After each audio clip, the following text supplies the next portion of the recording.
Assalamualaikum. Kembali lagi di channel Cerita Sore Hari. Semoga kamu sehat dan selalu dalam lindungan Tuhan ya. Sebelum kita lanjut ke ceritanya, tekan dulu tombol like video ini. Jangan lupa juga klik tombol subscribe channel ini. Dan nyalakan juga notifikasinya agar tidak ketinggalan cerita menarik lainnya. Langsung saja seperti apa kisah kali ini, kita masuk ke ceritanya. Rahmat adalah nama seorang pemuda yang harus berjuang keras dengan profesi yang seringkali dipandang sebelah mata, yaitu satpam malam. Sejak awal tahun 2020, ia mengabdikan diri di sebuah kompleks industri yang cukup terpencil, pabrik sosis Cikarang, yang menempati area gudang seluas kurang lebih 600 meter persegi. Gudang ini tidak seperti gudang pabrik modern lainnya yang dikelilingi keramaian. Di sebelah kiri, terbentang luas lahan kosong dan rawa-rawa yang sunyi, menciptakan suasana mencekam ketika malam tiba. Sementara di sebelah kanan, hanya ada lapangan bola dan jauh di balik itu, barulah terdapat perumahan kampung yang samar-samar. Kondisi geografis ini membuat pabrik sosis Cikarang terasa sangat terisolasi, terutama di tengah kegelapan malam, sebuah area yang jarang dilalui kendaraan umum dan dipenuhi keheningan yang menusuk. Ia merasakan bahwa setiap langkah kakinya di atas lantai beton gudang itu selalu diikuti oleh bayangan-bayangan panjang dari lampu sorot, seolah-olah ada mata tak terlihat yang mengawasinya dari kejauhan. Sebuah perasaan yang perlahan-lahan mulai menunjukkan sisi gelapnya. Lorong-lorong panjang dan tumpukan kardus sosis yang tinggi menjadi labirin yang menantang keberaniannya. Sebuah latar sempurna untuk kisah-kisah di luar nalar yang akan segera ia alami. Ia teringat cerita-cerita satpam malam legendaris yang pernah ia dengar, dan ia mulai bertanya-tanya, apakah ia akan menjadi salah satu di antaranya?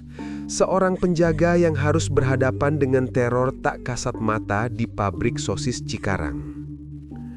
Kesendirian adalah ujian terbesar baginya, sebuah keheningan yang siap dipecahkan oleh suara atau penampakan tak terduga kapan saja. Setelah kepergian satu rekan kerja, beban Rahmat dan Cecep menjadi jauh lebih berat. Mereka harus memastikan semua prosedur keamanan tetap berjalan sempurna meskipun hanya berdua. Di tengah keterbatasan personel, rutinitas kerja Rahmat di shift malam di pabrik sosis Cikarang menjadi sangat ketat dan terperinci. Sebuah tuntutan dari manajemen yang tidak ingin mengambil risiko. Setiap malam setelah pukul 12 yang menandai kepulangan terakhir para karyawan produksi, Rahmat dan Cecep harus memulai ritual patroli wajib mereka ke dalam gudang. Sebuah wilayah yang seketika berubah dari tempat kerja yang sibuk menjadi ruang sunyi yang asing dan penuh bayangan. Tugas utama mereka adalah melakukan pengecekan menyeluruh, memastikan semua lampu di dalam gudang sudah dimatikan dan semua mesin, khususnya mesin produksi sosis dan mesin pengolah bumbu seasoning, sudah dalam posisi mati total. Patroli dimulai dari ruang seasoning, area penyimpanan bumbu racikan sosis yang cukup besar. Rahmat harus teliti memastikan tidak ada sisa bahan baku yang berantakan atau peralatan yang tertinggal, sebab semuanya harus dilaporkan dengan foto. Dari sana, mereka bergerak ke dapur, memeriksa setiap tabung gas LPG, memastikan semuanya sudah tercabut dari kompor, sebuah langkah pencegahan yang sangat penting terhadap bahaya kebakaran. Pengecekan krusial berikutnya adalah di bagian produksi sosis dan pengolahan tepung pelapis sosis. Area ini adalah jantung pabrik, tempat dua mesin besar berdiri tegak, satu mesin untuk mengolah adonan sosis dan satu lagi untuk mengemasnya. Kedua mesin ini harus dicek secara fisik untuk memastikan tombol dan colokan sudah off.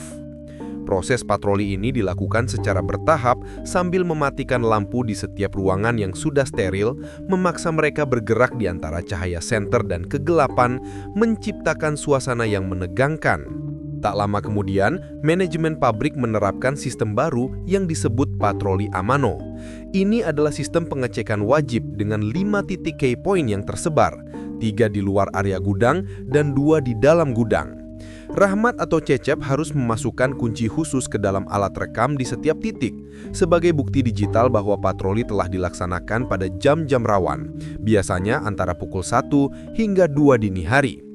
Tentu saja, kewajiban baru ini, terutama yang mengharuskan Rahmat untuk masuk ke dalam gudang sendirian di tengah malam, secara signifikan meningkatkan frekuensi ia harus berhadapan dengan kesunyian yang mencekam. Patroli Amano di pabrik sosis Cikarang ini bukan sekadar tugas fisik, melainkan juga ujian mental yang terus-menerus. Rahmat mulai merasakan beban psikologis yang berat, menyadari bahwa setiap suara kecil, setiap bayangan yang bergerak, kini memiliki makna baru. Ia tahu sistem ini adalah penentu apakah ia bisa mempertahankan pekerjaannya, namun di saat yang sama, ia juga tahu sistem ini menempatkannya dalam situasi yang sangat rentan, sendirian di tengah gudang yang sepi, jauh dari keramaian dan bantuan. Ketenangan Rahmat yang selama ini ia pertahankan segera runtuh di hadapan sebuah insiden yang sangat mengagetkan dan di luar nalar yang ia alami beberapa bulan setelah penerapan patroli Amano. Malam itu, Rahmat sedang berada di pos keamanan, sibuk dengan tugas administrasi dan laporan ketika matanya menangkap pergerakan di luar jendela. Ia melihat seorang karyawan office sedang menuruni tangga kantor. Ia memperhatikan wajah karyawan tersebut tampak sangat pucat dengan sorot mata yang kosong dan ekspresi tegang yang jelas menunjukkan bahwa sesuatu yang tidak beres sedang terjadi padanya. Belum sempat karyawan itu mencapai lantai dasar, tiba-tiba ia ambruk di area luar kantor. Rahmat, yang memiliki naluri satpam, secara refleks langsung berteriak dan berlari menghampiri. Ia mendapati karyawan tersebut sudah dalam keadaan kerasukan, matanya melotot tajam, dan ia berteriak-teriak histeris sambil menendang-nendangkan kaki dan tangan ke udara, seolah sedang melawan atau bergumul dengan sesuatu yang tak terlihat. Teriakan histeris karyawan itu menggema di keheningan malam pabrik sosis Cikarang. Kejadian ini membuat Rahmat panik dan beberapa karyawan produksi shift malam yang belum sepenuhnya pulang segera bergegas ikut membantu. Mereka segera bergotong royong mengangkat karyawan yang kesurupan itu menuju area musola yang dianggap sebagai satu-satunya tempat netral dan aman di lingkungan pabrik. Namun, setibanya di musola, kekacauan justru semakin memuncak. Karyawan itu masih terus berteriak, suaranya berubah menjadi lebih berat, serak, dan penuh amarah. Seolah-olah ada entitas lain yang berbicara melalui pita suaranya. Entitas itu mengucapkan kata-kata yang menyiratkan kemarahan, mengatakan bahwa mereka, para pekerja pabrik sosis, telah mengganggu ketenangan entitas yang merasuki tubuh itu. "Kalian di sini mengganggu ketenangan kami." Begitulah pesan yang disampaikan, sebuah pesan yang membuat Rahmat dan semua orang yang berada di sana bergidik ketakutan. Kejadian ini menjadi konfirmasi yang sangat jelas bahwa pabrik sosis Cikarang dengan segala keheningan dan keangkerannya memang memiliki penunggu yang tidak suka diganggu.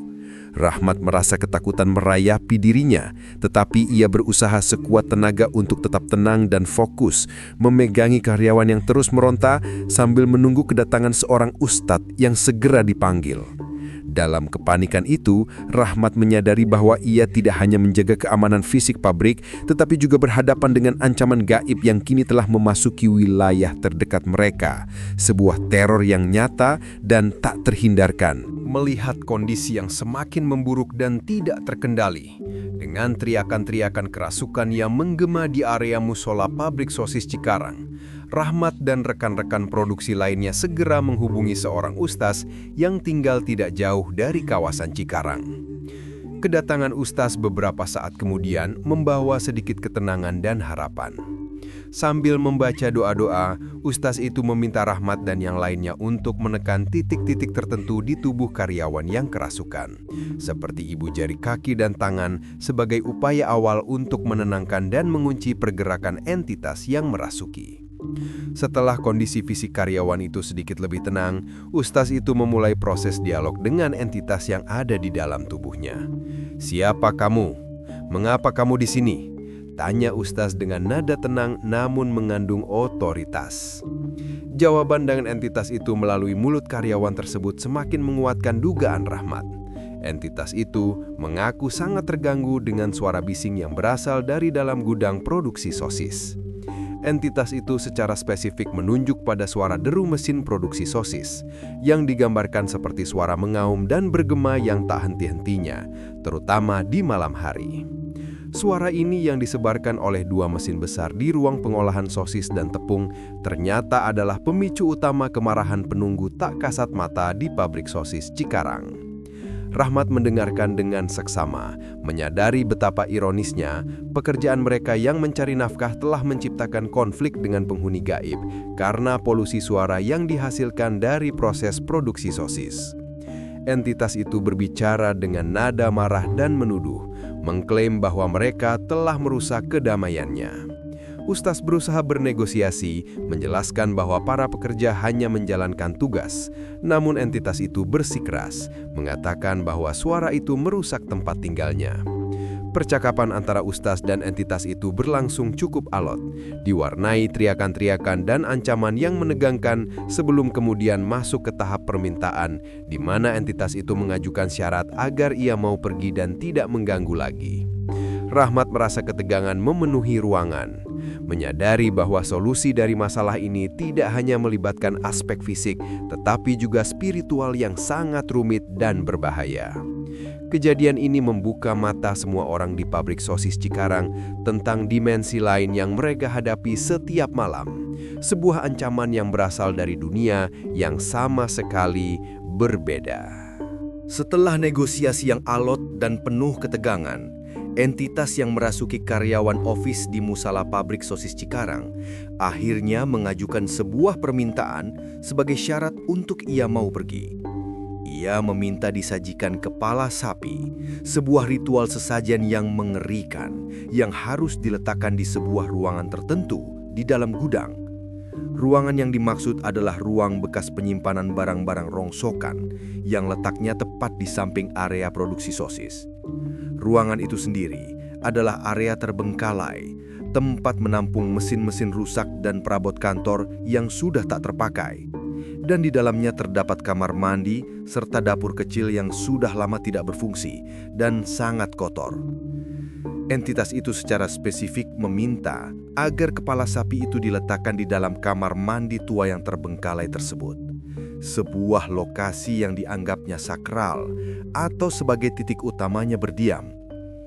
Ustadz, demi meredakan kekacauan dan menyelamatkan karyawan yang kerasukan, pada awalnya terlihat menyetujui permintaan itu, hanya untuk memastikan entitas itu segera keluar dari tubuh karyawan. Setelah janji itu diucapkan dan entitas itu merasa didengarkan, karyawan itu akhirnya tersadar, tampak sangat kelelahan, bingung, dan lemah. Namun, setelah karyawan itu pulih dan keadaan kembali tenang, Ustadz dengan tegas menyampaikan kepada kepala produksi bahwa permintaan sesajen itu tidak boleh dituruti. Ustadz menjelaskan bahwa dalam ajaran agama, menuruti permintaan entitas gaib sama saja dengan tertipu dan terperosok ke dalam perbuatan syirik, sebuah konsekuensi spiritual yang jauh lebih berbahaya. Meskipun kepala produksi sempat khawatir mengenai resiko yang mungkin terjadi jika permintaan itu diabaikan, khawatir akan pembalasan entitas gaib yang marah, ia akhirnya mengikuti nasihat Ustadz. Penolakan ini, meskipun didasari oleh prinsip agama yang kuat, bagi Rahmat dan rekan-rekan satpam malam lainnya, terasa seperti sebuah keputusan yang akan membawa bencana. Mereka tahu, entitas yang murka akan mencari cara untuk membalas, dan Rahmat, sebagai penjaga malam, akan menjadi orang pertama yang merasakan dampaknya. Setelah semuanya reda, Rahmat kembali ke posnya. Namun pikirannya dipenuhi kekhawatiran dan ketakutan atas konsekuensi dari penolakan sesajen tersebut. Ia menyadari bahwa di pabrik sosis Cikarang, menjaga keamanan berarti juga harus menghadapi perang spiritual yang bisa pecah kapan saja. Sebuah kenyataan yang jauh lebih menakutkan daripada sekedar menghadapi pencuri atau penyusup biasa. Setelah insiden kesurupan dan penolakan sesajen kepala sapi, Rahmat harus kembali menjalani rutinitas patroli malamnya, terutama patroli Amanu, yang menuntutnya untuk masuk ke jantung gudang sendirian. Meskipun perasaannya sudah tidak karuan, ia berusaha meyakinkan dirinya untuk tetap profesional. Malam itu, sekitar pukul 1:30 dini hari, ia memberanikan diri untuk melakukan pengecekan ke area produksi sosis. Ia berjalan perlahan, senter di tangan, menerangi lorong-lorong yang gelap.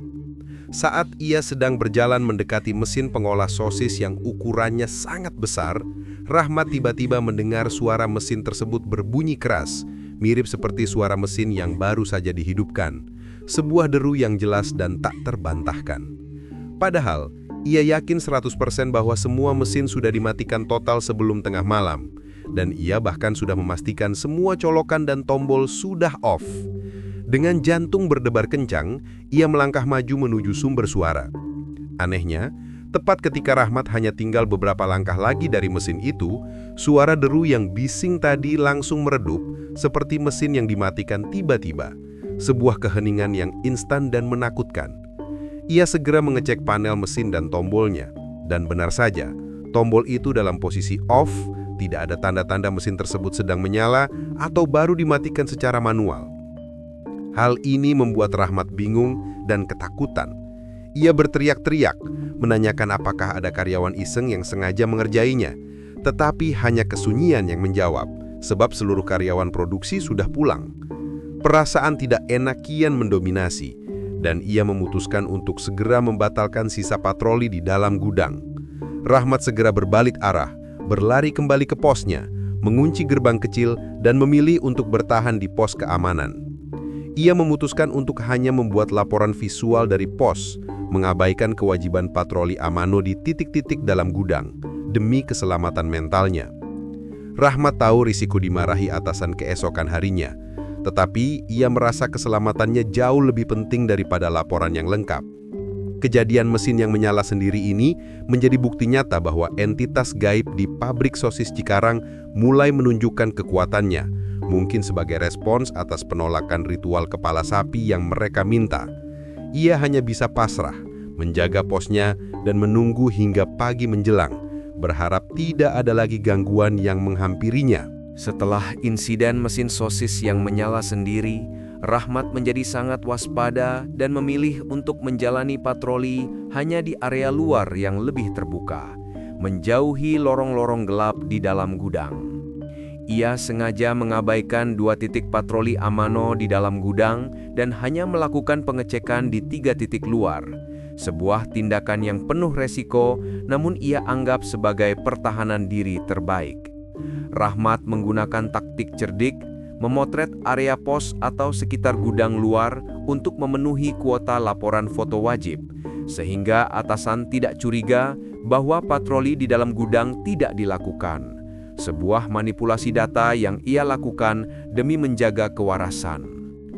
Namun, meskipun ia menjauh, gangguan-gangguan kecil terus berdatangan, menguji batas kesabarannya.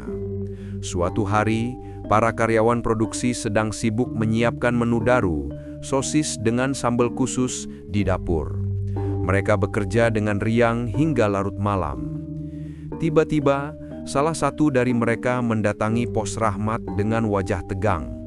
"Bang, dengar suara aneh tidak? Seperti suara kuda dicambuk? Kencang sekali," tanyanya dengan nada berbisik. Rahmat yang berada di pos yang agak jauh dan sibuk dengan kegiatan laporannya mengaku tidak mendengar apa-apa. Karyawan itu bersikeras bahwa suara itu datang dari lantai atas, dari area office atau balkon. Meskipun mereka tahu tidak ada staf yang tersisa di atas, kecuali mungkin leader yang sudah pasti tidak akan melakukan hal iseng semacam itu. Mereka mencari-cari, menyisir setiap sudut gudang, tetapi sumber suara itu tidak pernah ditemukan. Rahmat yang sudah merasa goyah dengan berbagai kejadian, berusaha menenangkan mereka, tetapi hatinya semakin yakin bahwa pabrik sosis Cikarang adalah sarang bagi entitas-entitas yang aktif. Gangguan-gangguan ini, meskipun tidak berupa penampakan langsung kepadanya, secara perlahan mengikis keberaniannya. Sebuah teror psikologis yang tak henti-hentinya menerornya di setiap sudut pabrik yang sunyi itu. Ia terus menyibukkan diri di posnya, mencoba mengalihkan pikiran dari suara-suara aneh dan cerita-cerita seram yang kini menjadi bagian tak terpisahkan dari pekerjaannya. Ketidaknyamanan di pabrik sosis Cikarang bukan hanya dirasakan oleh Rahmat, melainkan juga oleh para karyawan produksi yang mulai berbagi cerita-cerita ganjil yang mereka alami. Suatu hari, seorang karyawan bernama Anton yang sudah cukup lama bekerja di sana mendatangi Rahmat.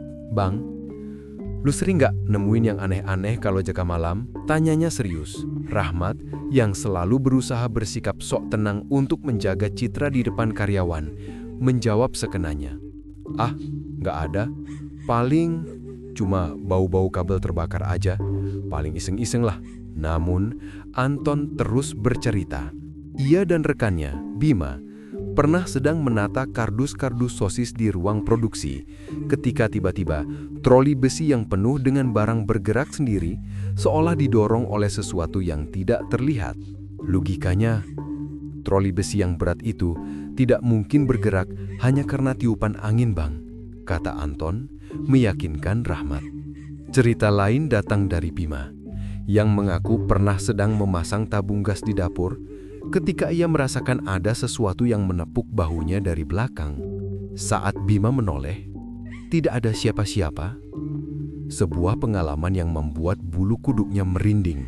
Rahmat, meskipun sudah mengetahui banyak hal, tetap memilih untuk pura-pura bodoh. Ia menanggapi dengan santai. "Wah, itu mah lu halusinasi aja, Pal. Mungkin ngantuk atau kebanyakan ngopi." Ia melakukan ini karena khawatir jika ia mengakui pengalamannya, kabar horor ini akan menyebar dan ia, sebagai satpam, akan disalahkan oleh manajemen karena menakut-nakuti karyawan, atau lebih parah, ia akan dianggap menyebarkan keterangan palsu.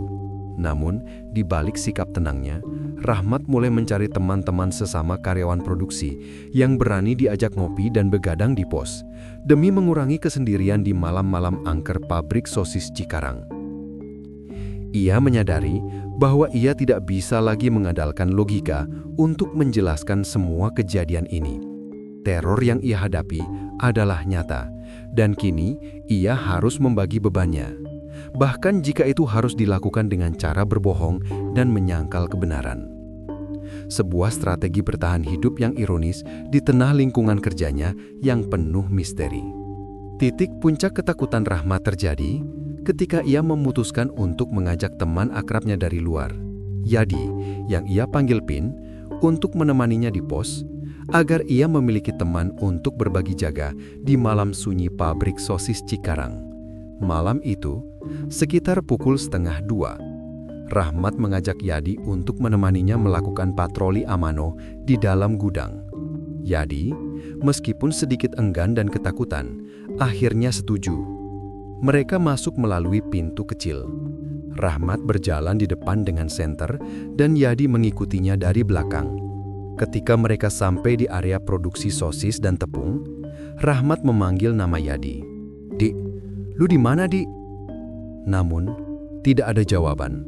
Rahmat menoleh ke belakang dan Yadi benar-benar tidak ada. Ia panik dan segera kembali ke pos, mengira Yadi sudah meninggalkannya. Setelah menelpon, Rahmat mendapati Yadi sudah dalam keadaan ketakutan, bersembunyi di dalam kamar mandi tua yang terbengkalai, tempat yang sama yang diminta oleh entitas kerasukan sebagai lokasi sesajen. Yadi berkisiras bahwa ia terus mengikuti Rahmat, tetapi ia kehilangan jejak Rahmat dan mendadak sudah berada di dalam kamar mandi kosong itu. Setelah menenangkan Yadi, yang sudah berniat untuk pulang, Rahmat membujuknya agar tetap menemani hingga pagi. Namun, Rahmat sadar bahwa ia belum menyelesaikan patroli amano di titik dalam gudang. Setelah membujuk Yadi dengan meyakinkan bahwa sudah subuh, setan sudah pada pulang, Yadi akhirnya mau menemani Rahmat untuk kedua kalinya. Mereka berpegangan tangan, berjalan perlahan di antara lorong-lorong gudang. Ketika mereka tiba di dekat area dapur, suara kuda dicambuk yang diceritakan karyawan sebelumnya terdengar sangat jelas dan nyata, membuat mereka berdua kaget setengah mati. Ketakutan itu segera diikuti oleh penampakan yang paling mengerikan. Sebuah visualisasi yang akan menghantui Rahmat seumur hidup, sebuah momen klimaks dari teror yang selama ini ia rasakan di pabrik sosis Cikarang.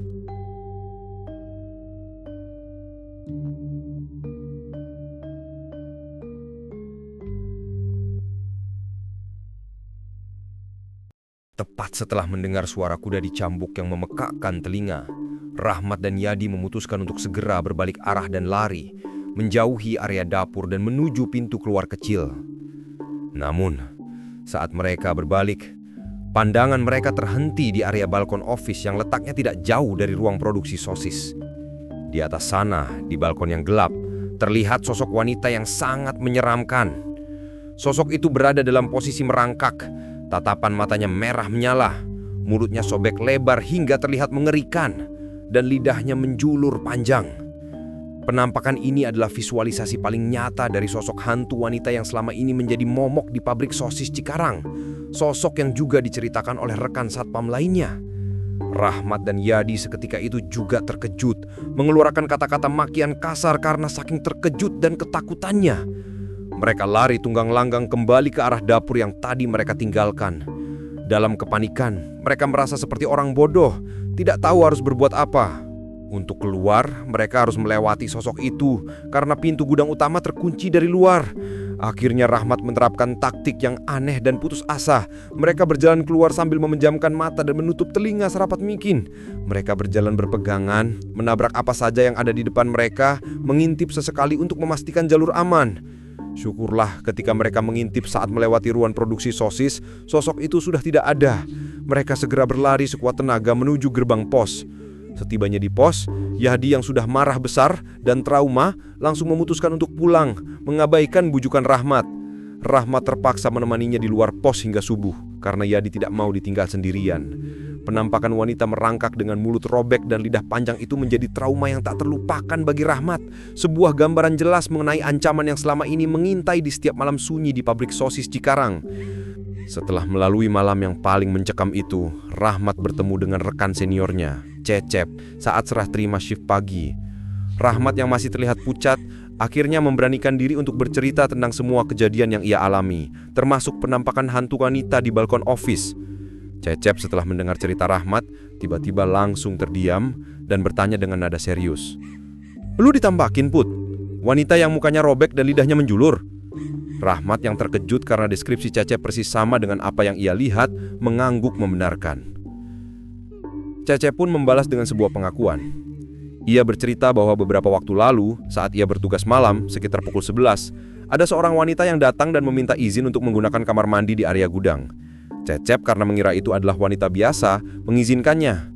Namun setelah menunggu sekitar setengah jam hingga 1 jam, wanita itu tidak kunjung keluar. Cecep mulai curiga. Ketika ia mengecek dan mengetuk pintu, tidak ada jawaban. Setelah membuka paksa, ia mendapati kamar mandi itu kosong. Wanita itu menghilang tanpa jejak. Ketika Cecep keluar dan melihat ke arah jendela office, ia melihat sosok wanita itu sedang memantau ke arahnya dengan wujud yang persis sama dengan yang Rahmat dan Yadi lihat, mulut robek dan lidah menjulur. Kisah Cecep menjadi konfirmasi terakhir bahwa sosok itu adalah penunggu nyata di pabrik sosis Cikarang. Akhirnya mereka berdua sepakat untuk mengubah strategi patroli malam. Mereka memutuskan untuk tidak melakukan patroli amano pada jam-jam rawan, melainkan melakukannya lebih awal, sekitar pukul 23.30 saat karyawan produksi masih aktif.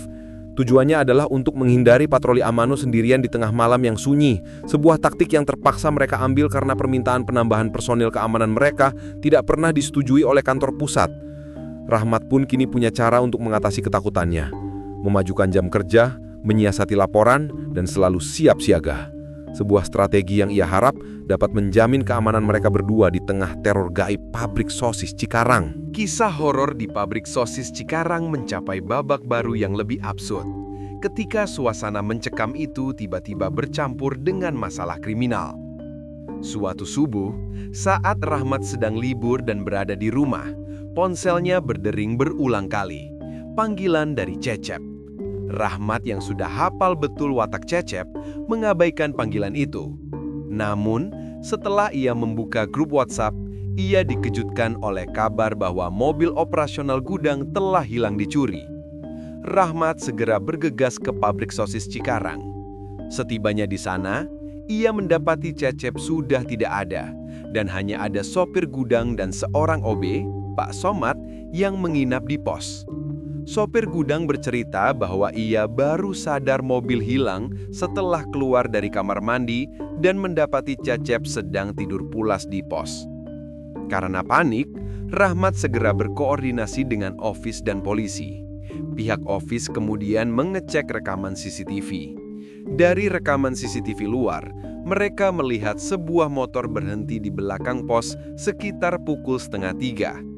Tidak lama kemudian, muncul sesosok pria gemuk dalam kondisi bugil berjalan santai di depan pos, sambil menyebarkan sesuatu ke udara seperti menaburkan serbuk. Kejadian ini disinyalir adalah praktek sirep, sebuah ilmu gaib untuk membuat orang tertidur pulas dan tidak sadar yang disengaja oleh pencuri. Tidak sampai 2 menit setelah pria bugil itu lewat, mobil operasional gudang itu keluar dari area parkir.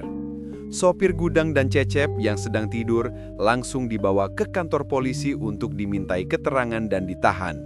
Rahmat yang mengetahui kejadian sebenarnya hanya bisa pasrah.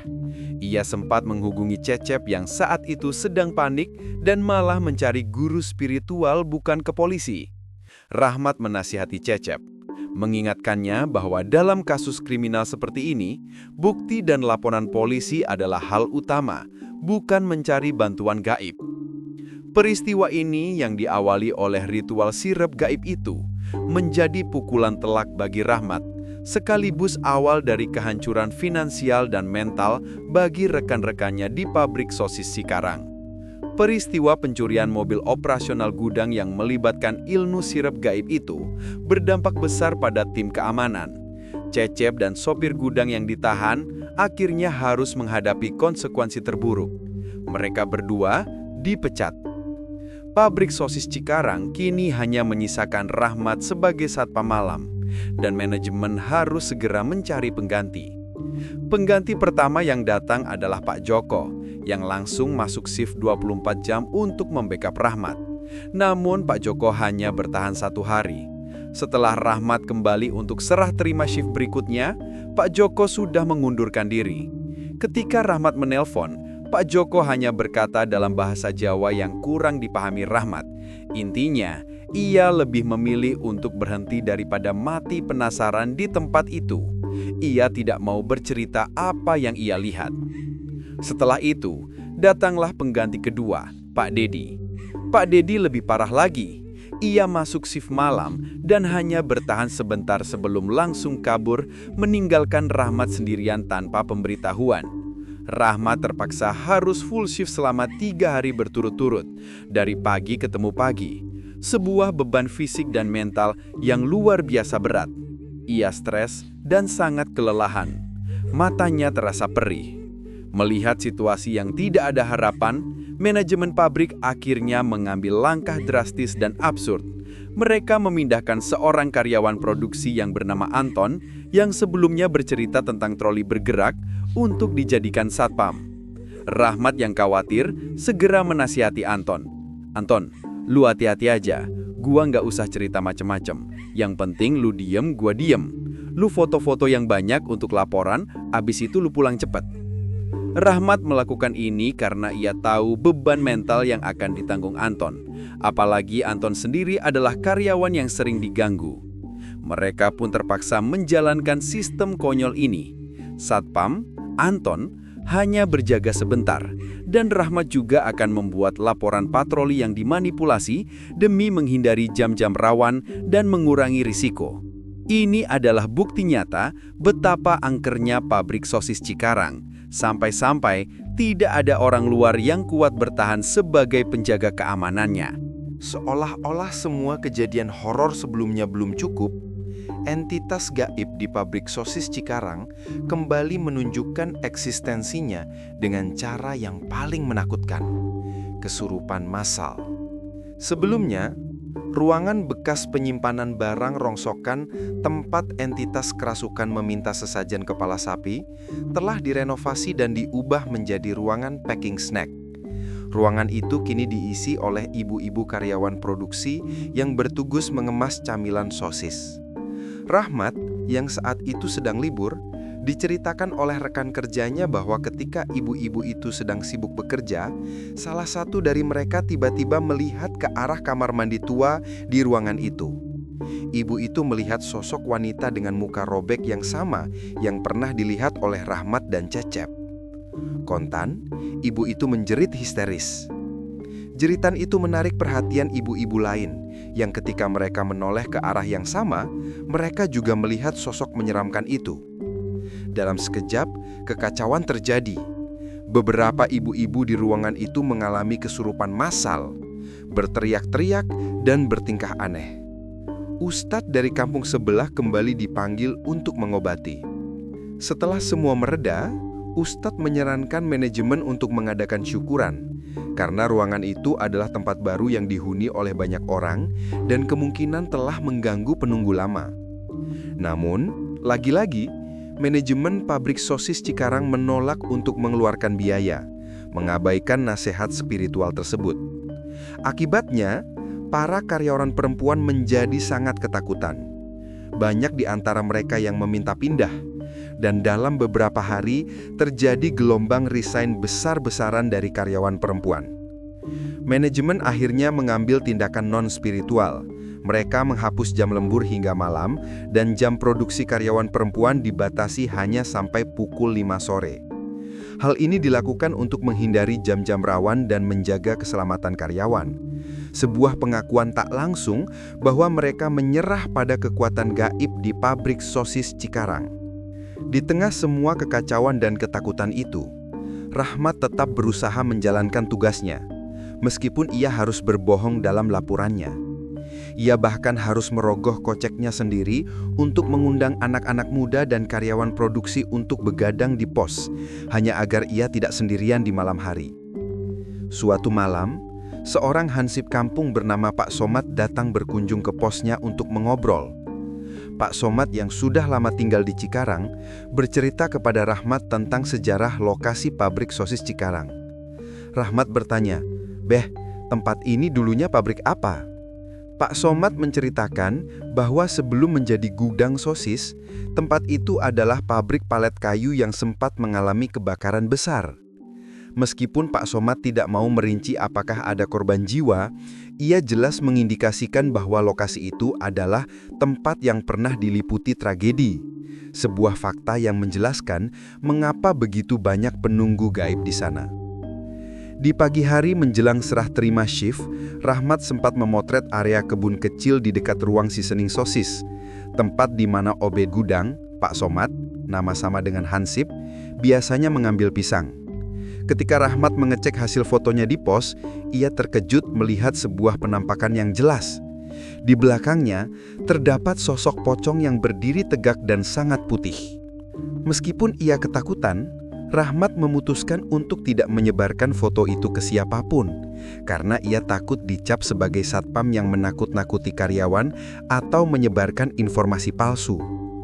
Akhirnya setelah 2 tahun bertahan di pabrik sosis Cikarang yang penuh teror, Rahmat harus menghadapi masalah lain, masalah finansial. Perusahaan mulai goyang, gaji dibayar dicicil dan jadwal pembayaran mulai tidak jelas. Merasa lelah dengan teror gaib dan ketidakpastian ekonomi, Rahmat akhirnya memutuskan untuk mengundurkan diri dari pekerjaannya di tahun 2022. Keputusannya diikuti oleh banyak karyawan lain. Meskipun ia meninggalkan ketakutan, ia mengakui ada satu hal yang ia rindukan: kebersamaan dan kekompakan dengan rekan-rekan kerjanya di pabrik sosis Cikarang yang angker itu.